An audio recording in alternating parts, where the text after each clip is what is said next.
Hello, my beloved YouTube family, friends, and nemesis. I have, of course, received a number of incoherent replies to one particular video, and most of them clearly have been responses that were not well thought out, nor were they thought out at all.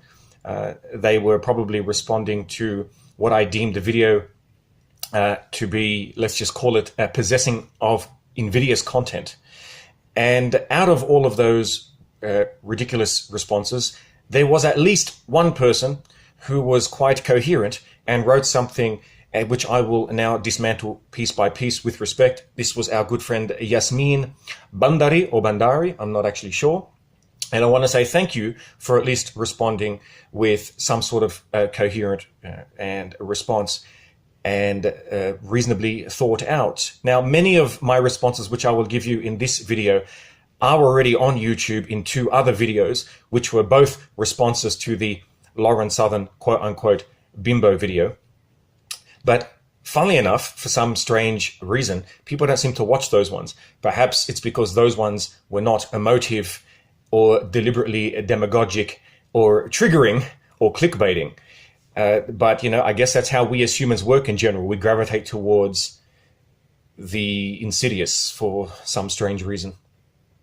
So there are a few interesting comments, or let's just say subjects within the comment here. The first one is about the COP and the Lauren Southern.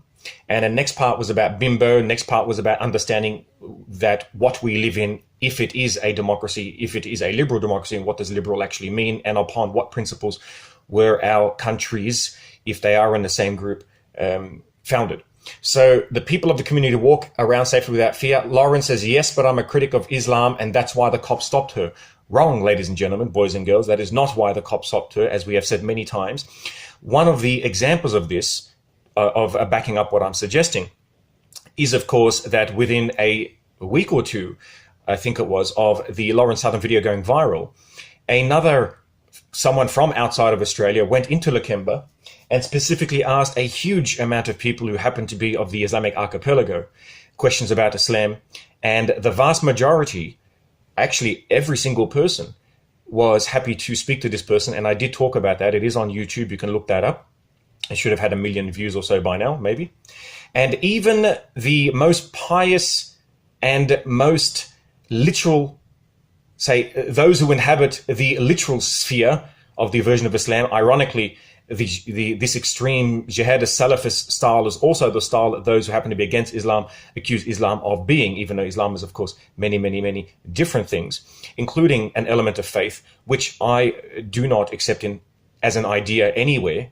The idea of believing beyond which the evidence can afford you to do, I think, is a danger in general, but that's a separate topic. So this person went into Lakemba and was welcomed and was completely fine. No police stopped them. Why is that? It is because they were not a demagogue rabble-rouser who had openly labeled themselves a racist in a debate in the US just before coming to Australia when debating a radical libertarian. Yes, Lauren Southern did that. And yes, of course, I do my research, unlike the majority of people that write just offensive words, displaying their maybe inebriation, or number two, the fact that they are the very snowflakes they accuse those who are not them of being. Oh, caught up in one's own hypocrisy. Isn't that quite interesting? Now, this is, of course, not directed to those who have written constructive criticism. I love that. I appreciate it very much, such as our beloved Yasmin. And we will continue. That was the first line. So Lauren was not a critique of Islam. She is a critique of problems that arise within the Islamic archipelago.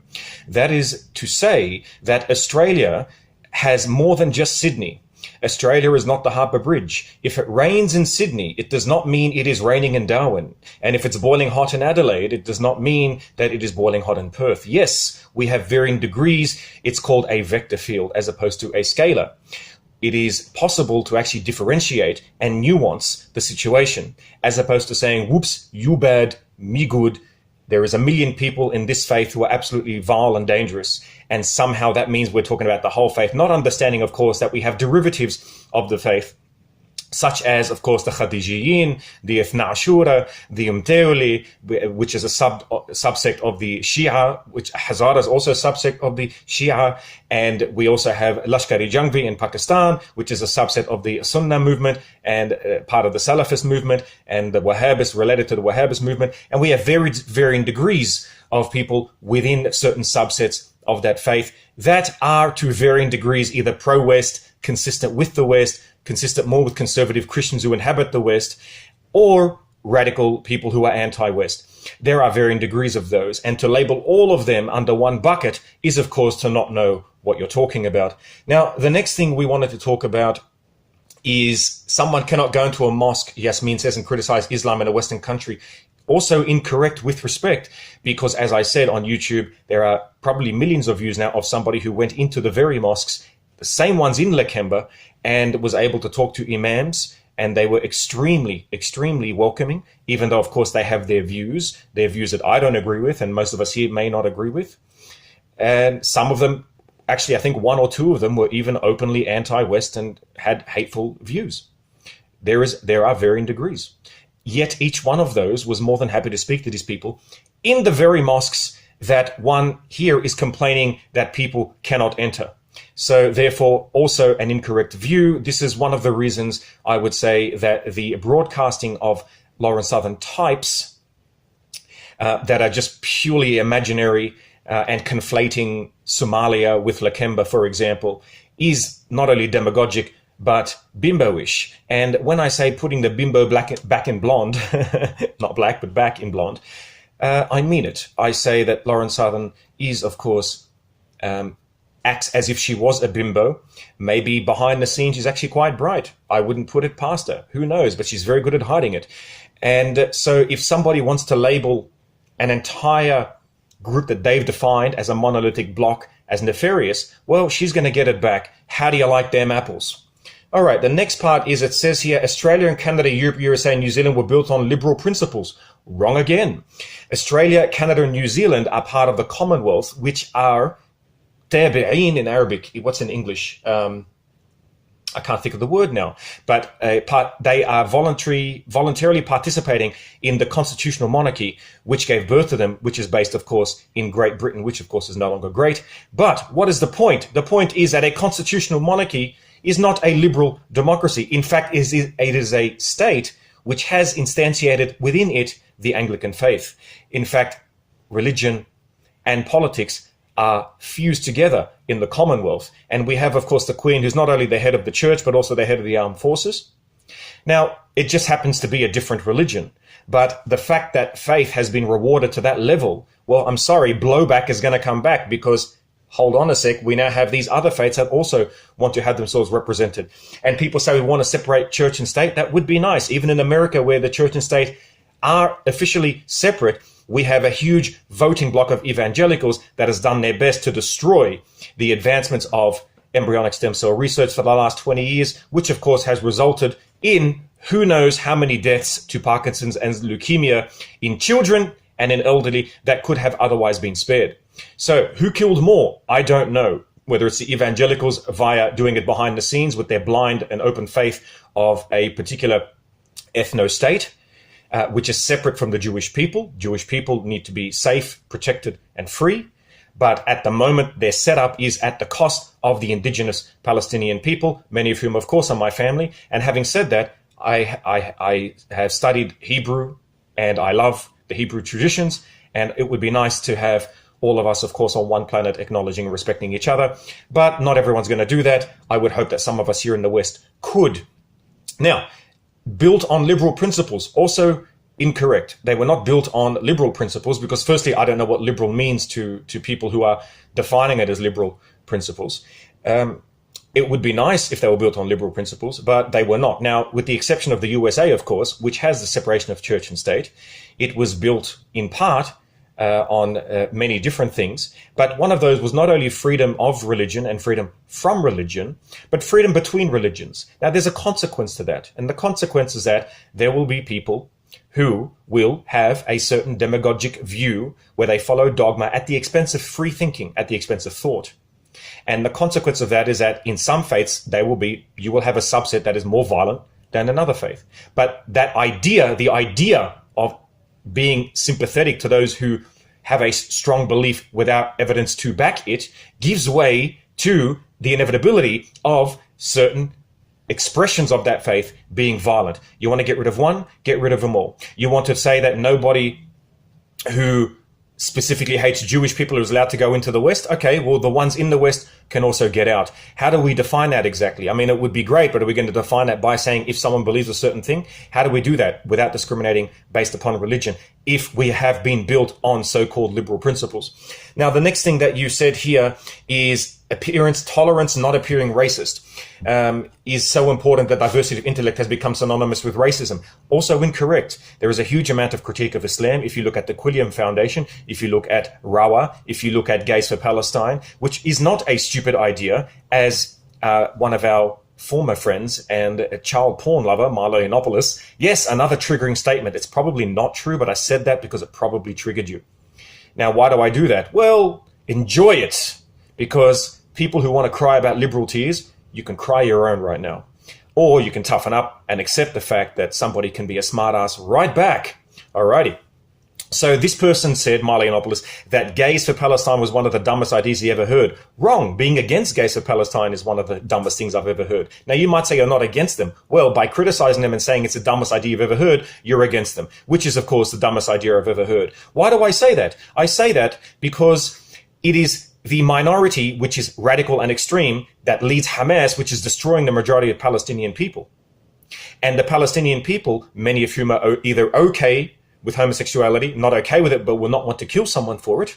Those people are suffering, and recognizing Gays for Palestine and allowing Palestinians to support Gays for Palestine would be a lovely step that we could do together, as opposed to labeling them all as victims of the Islamic doctrine. No, perhaps we can learn to separate them. Crap, I have to go. I'm really sorry about this, everybody, but I will have to talk to you very soon. I will talk to you again, Yasmin, and continue on the second half of your commentary right after these messages. Ciao, ciao. Hello again. Thank you for your patience. We're here at part 2. I just had to transfer some passengers from one end of Sydney to the other. So what have we got here? Acceptance and tolerance. Now, of course, within any group, and I've said this on my Periscope channel a number of times, but whenever you have a group large enough, it is always almost guaranteed that a minority of that group will behave in such a way that is counter to the group's either narrative, desires, either ideologically or pragmatically or directionally, let's say.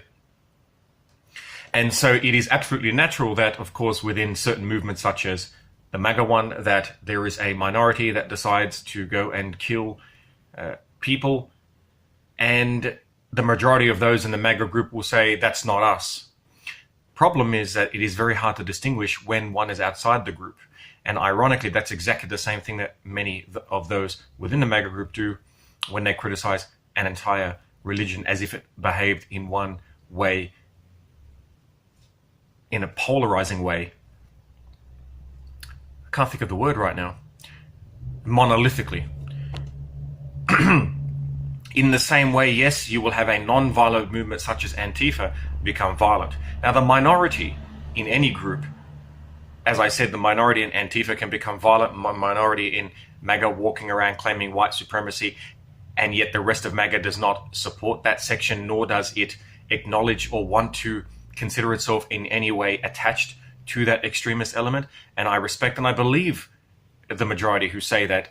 And I say, and I request in turn, that the majority of one specific group also acknowledges that those who happen to support Black Lives Matter or Antifa or any of these majority peaceful movements can also be exempt from being labeled as being identical or affiliated in any way with the violent minority which usurps the group for nefarious purposes.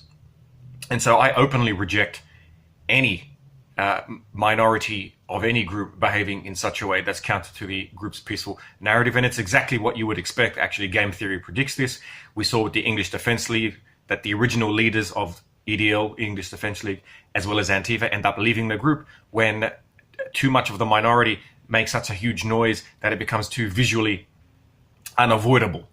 And so the opposing media structure, whether it's via social media, by people sharing what they like, or Fox News or CNN or whatever it is, in this particular case, Fox News will specifically target visual imagery which is consistently anti-peaceful and is pro-violence and authoritarian, and then labeling that the left or the pathological left, for example. And it's the same fallacy and illusion as some regular person who happens to be a liberal saying that the whole of the right is, for white ethno-nationalism, or openly supports Zionism, or is a ruthless, melanin detecting tyrant, or melanin discriminatory tyrant, or fascistic type of racist, this type of labeling doesn't work. It doesn't help anybody. So when we say that, then what am I trying to accomplish by calling her a bimbo? I specifically said in that video that it was a deliberate attempt, and successful, at triggering the same people that were deciding to label all of Lakemba something called a no-go zone, considering actually that I lived in Lakemba for a number of years, actually, as an adult and as a child. And Lakemba is not just one mosque. It's also a number of churches. It's also 2 Catholic schools, which have since merged into 1 Catholic school, which is, to me, from my perspective, still a school which has intertwined with a dogma, which of course I'm not happy with, but it's to show that it is not a homogenous place where you step over a board and all of a sudden you're seeing the worst elements of Abraham 3.0, as I call it.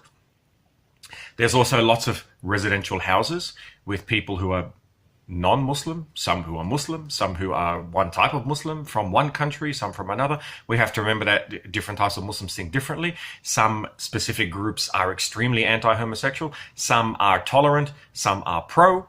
But of course, the ones that are tolerant, the ones that are pro, are not going to get seen, especially when you're dealing with a community which has its focus less on the individual and more on the family or the group. The disadvantage is, of course, that those who don't share the extremist views are not going to say that publicly. Is that a problem? Absolutely, that's a problem. Do we solve it by saying that they're all bad, or they're all dangerous, or anyone who ascribes to this particular ideology is somehow ascribes to it in the exact same way? I say no. And once one adopts that viewpoint, it becomes much easier, I find, to actually openly criticize certain elements and reward elements that are not worthy of criticism as being antithetical to Western quote-unquote liberal principles that you mentioned.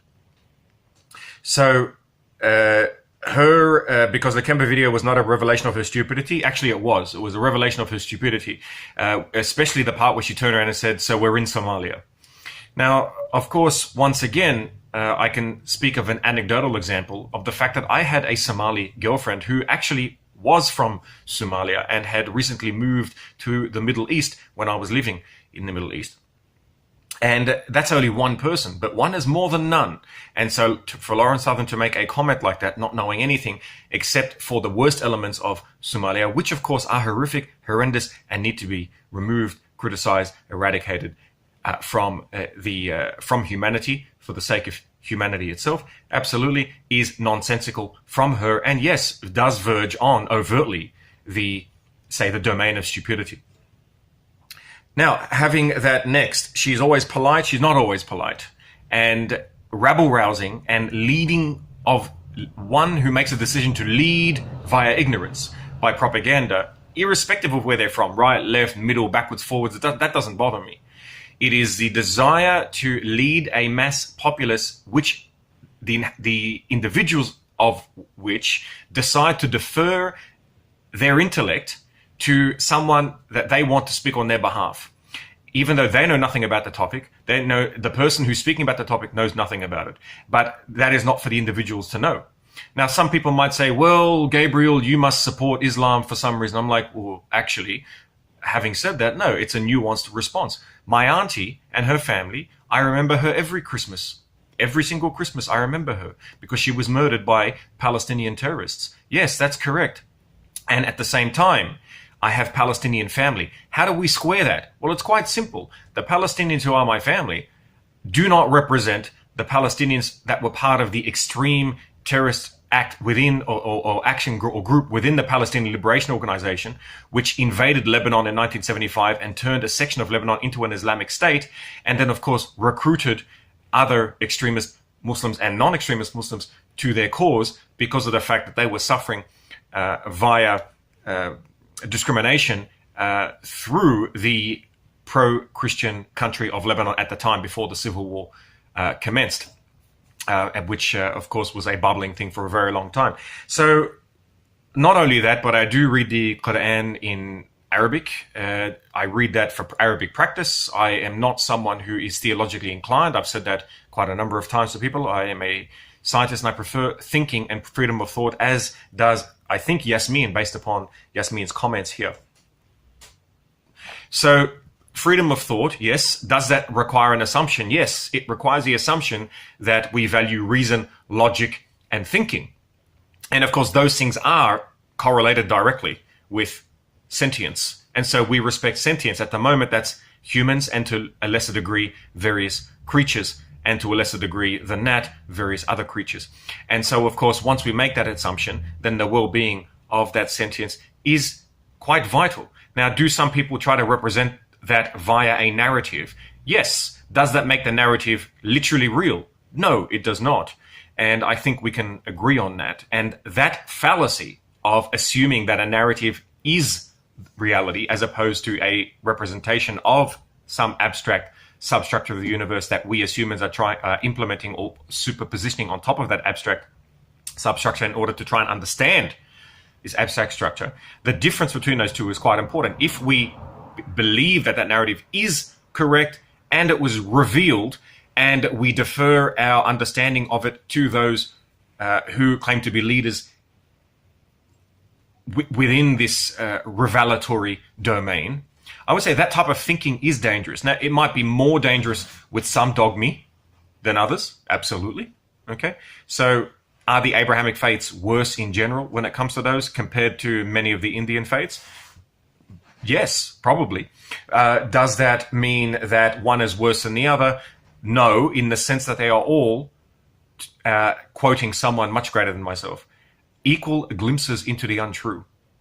And on that note, I will say that the cop, to come back to your final line, which is consistent with your thesis at the beginning, or your first point, is that the cock, some people might think it was a cock, the cop stopped her because her demagogic tactics, including everything I just said, were breaching the peace. And they were a dangerous method that was, by its nature, designed to be invidious and to instigate the deepest vitriolic reaction. So you can go into a church and say, with respect, I disagree with your views. But can you go into a synagogue and say, fuck Moses? I'm not sure that's going to be of any benefit. And I don't know why someone would gain any pleasure or think they're advancing Western civilization or free thought by doing that. So I will love you and leave you, Yasmin, and to everybody else who probably wanted to write something at least 1% as good as that comment, but failed to do so terribly. And until next time, don't forget, as always, to take life one smack at a time. Boom.